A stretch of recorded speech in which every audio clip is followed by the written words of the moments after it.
NDA Edavilangu panchayat മഹിളാ സംഗമം നടന്നു. ശോഭ സുരേന്ദ്രൻ ഉദ്ഘാടനം ചെയ്തു. 25 കോടി പരമരുന്ന ജനങ്ങൾ ദാരിദ്ര്യ രേഖയുടെ മുകളിലെത്തി എന്നുള്ളതാണ്. എന്തുണ്ടായി എന്ന ചോദ്യത്തിന് ഉത്തരം ഇത് ഞങ്ങൾ ഉണ്ടാക്കി കാണിച്ചു എന്നുള്ളതാണ്. പിന്നെ നമ്മൾ പറഞ്ഞു ഈ രാജ്യത്തിന്റെ ഏറ്റവും വലിയ സ്മൃതിപഥങ്ങളിൽ ഒന്ന് അതാണ് അയോധ്യ.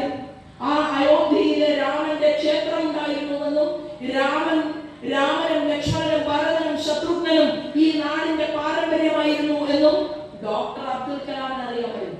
ഈ രാജ്യത്തിന്റെ പ്രധാനമന്ത്രിയായിട്ട് ഭരിച്ചുകൊണ്ട് മുന്നോട്ട് പോകുമ്പോൾ അദ്ദേഹം RSSകാരനായിട്ടുള്ള ഇവർ കളിയാക്കിയ വർഗീയവാദി എന്ന് വിളിച്ചാക്ഷേപിച്ച അടൽ ബിഹാരി വാജ്പേയി തന്റെ വലത്തെ കയ്യിൽ പിടിച്ചത് ഡോക്ടർ അബ്ദുൽ കലാം എന്ന് പറയുന്ന നമാസ് നടത്തുന്ന നിസ്കരിക്കുന്ന പള്ളിയിൽ പോകുന്ന ഡോക്ടർ അബ്ദുൽ കലാമിനെ.